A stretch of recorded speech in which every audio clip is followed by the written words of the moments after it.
Kita buka mata bareng-bareng gagal. Mulai ya? Satu, dua, tiga. Satu, dua, tiga. Halo, kamu yang lagi dengerin. Senang banget rasanya kamu bisa kembali meluangkan waktu, duduk bersandar, dan gabung di diskusi kita hari ini. Selamat datang kembali. Anggap aja kita lagi nongkrong santai di kafe ya. Betul banget. Santai tapi kita bakal ngebedah sesuatu yang dalam. Eksplorasi mendalam kita kali ini bersumber dari sebuah naskah menarik di saluran YouTube bernama Motivasi David. Sebuah channel yang cukup jeli menangkap interaksi manusia. Dia, di permukaan, materi ini cuma ngebahas momen viral berdurasi pendek banget. Cuma interaksi santai dua figur publik. Tapi, kalau kita bedah sama-sama, ada lapisan psikologis yang luar biasa kaya. Dan lapisan psikologis itu yang bakal jadi fokus kita sekarang.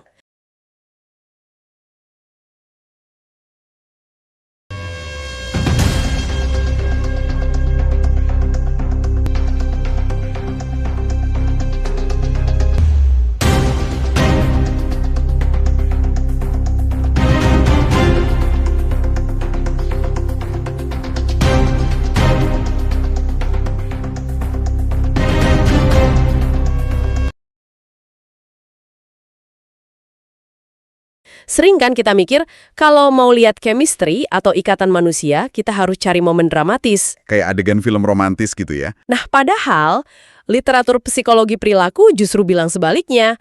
Fondasi chemistry itu terbentuk dari interaksi mikro, hal-hal kecil yang nggak direncanakan sama sekali. Oke, mari kita bedah sama-sama. Masuk ke sumber materinya. Momen ini memperlihatkan aktor Arya Saloka dan aktris Caitlin Halderman yang lagi duduk berdampingan. Cuma duduk aja nih. Iya, cuma duduk berdua. Mereka nggak lagi syuting adegan intens, nggak ada sutradara, nggak ada skrip yang harus dihafal. Mereka cuma main sebuah game ringan. Secara logika mungkin terdengar remeh ya, tapi menempatkan dua orang dewasa di situasi tanpa skrip, itu sebenarnya berisiko tinggi bikin canggung. Benar, apalagi figur publik yang biasa ngontrol citra mereka kan, pasti ada mekanisme pertahanan diri kan? Tepat sekali. Pertanyaannya, kenapa di momen Arya Saloka dan Caitlin ini kecanggungan itu justru hilang? Nah, untuk jawab itu, kita mulai dari visualnya dulu ya.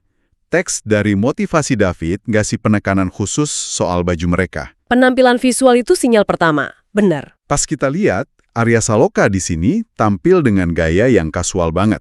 Dia pakai kaos krem lengan pendek yang lembut, celana jeans, terus rambutnya dibiarin keriting natural. Kontras banget ya. Banget. Buat yang sering nonton, karakter televisi Arya Saloka itu kan identik sama setelan jas kaku, ngomongnya formal, posturnya tegang. Jadi, penampilan kasual Arya Saloka ini tuh pergesiran yang radikal. Dan pergeseran itu bukan cuma urusan fashion. Dalam psikologi, ada konsep yang namanya enclosed cognition. Pengaruh baju ke otak kita ya? Betul. Pakaian itu punya pengaruh sistematis ke proses psikologis pemakainya.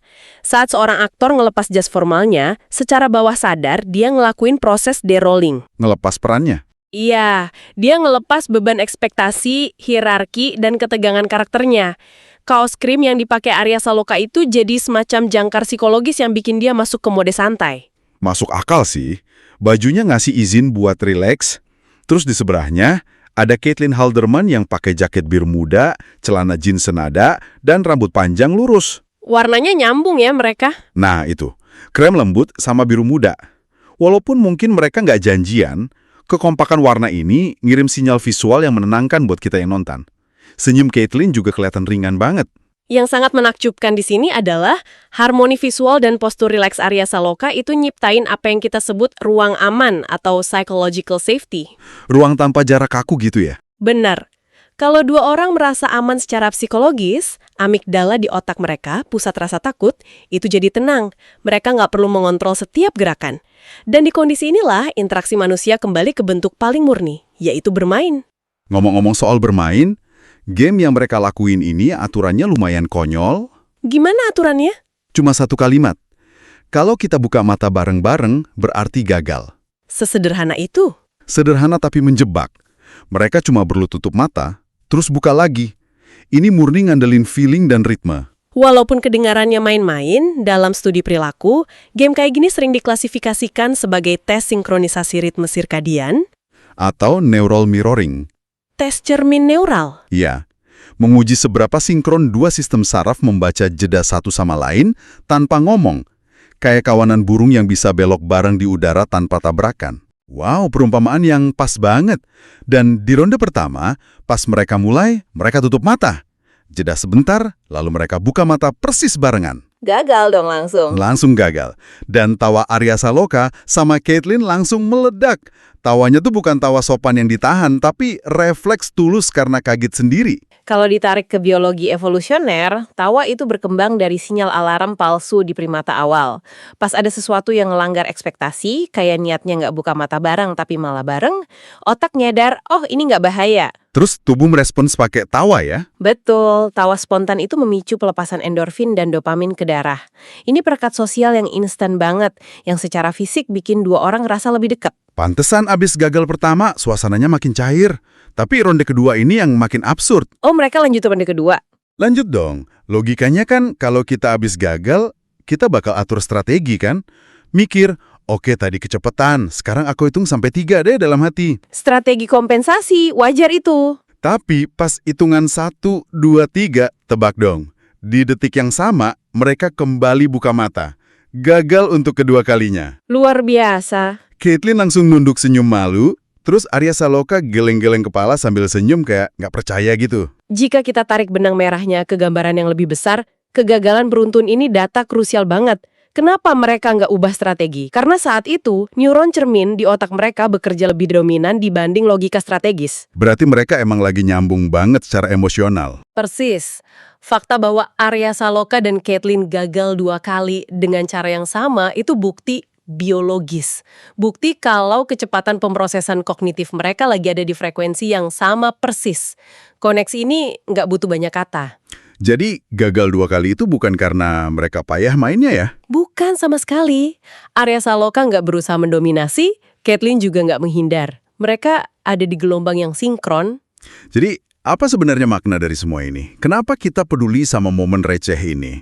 Teks dari motivasi David itu nekenin banget kalau chemistry Arya Saloka dan Caitlin di sini melampaui sekedar profesionalitas kerja. Karena ini berkaitan dengan otentisitas atau keaslian. Di dunia kerja, profesionalisme sering nuntut kita pakai topeng, ramah di depan layar walau lagi capek. Itu keahlian yang bisa dilatih. Tapi kalau kenyamanan otentik, Nah, kenyamanan untuk kehilangan kendali sedikit, kayak gagal main game terus ketawa tanpa takut dihakimi, itu nggak bisa dipalsukan. Otak kita secara insting bisa menalin kalau tatapan Arya Saloka yang nggak canggung itu adalah kejujuran emosional. bener banget. Dan radar warganet buat nangkep kejujuran emosional ini tajem banget loh. Di teks motivasi David disebutin kutipan reaksi publik. Reaksinya seperti apa? Ada yang komen, duh, lihat mereka berdua chemistry-nya dapat banget. Terus ada lagi, Kak Arya dan Kak Caitlin kompak banget deh.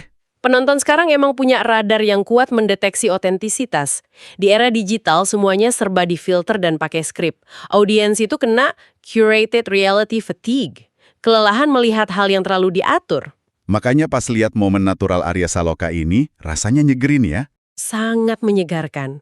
Saat figur terkenal kayak Arya Saloka runtuh benteng pertahanannya dan tertawa lepas, itu nembus layar.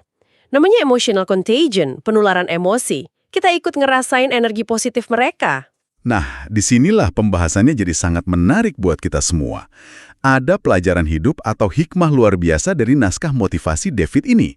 Selama ini kita mikir kalau kompak itu berarti harus berhasil bareng.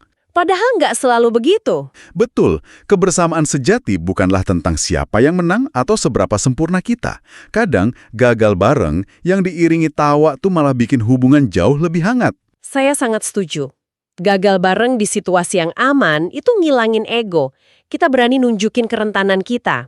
Chemistry sejati lahir dari ketulusan dan kenyamanan saat kita berbagi ruang, bukan dari performa tanpa celah. Hikmah yang indah banget. Dan energi positif ini juga disadari penuh sama si pembuat konten. Makanya, di akhir videonya, kreator dari motivasi David punya ajakan yang pas banget. Gimana ajakannya? Dia mengajak penonton yang ngerasain energi positif dan menganggap interaksi ini natural untuk kasih pendapat di kolom komentar. Jangan lupa untuk subscribe, like, dan share videonya di channel Motivasi David supaya makin banyak orang belajar dari kebahagiaan sederhana ini. Itu langkah yang sangat cerdik dari kreatornya. Dia sadar baru aja ngasih resonansi emosional ke audiens. Komentar dan share itu jadi aksi kolektif buat merayakan interaksi yang otentik tadi. Benar sekali. Jadi, eksplorasi kita hari ini membuktikan satu hal penting. Interaksi manusia yang paling berkesan seringkali adalah interaksi yang paling gak direncanakan. Canda tawa Arya Saloka dan Caitlin ini pengingat yang sangat menyegarkan. Ini memunculkan sebuah pertanyaan penting buat kita renungkan. Coba kamu ingat-ingat lagi di kehidupan nyatamu. Kapan terakhir kali kamu mengalami kegagalan kecil yang konyol bareng teman atau rekan? Mungkin nyasar pas jalan-jalan atau gagal nyoba resep masakan ya. Tepat. Tapi, alih-alih saling menyalahkan, momen gagal itu justru bikin kalian tertawa lepas dan merasa jauh lebih dekat secara emosional.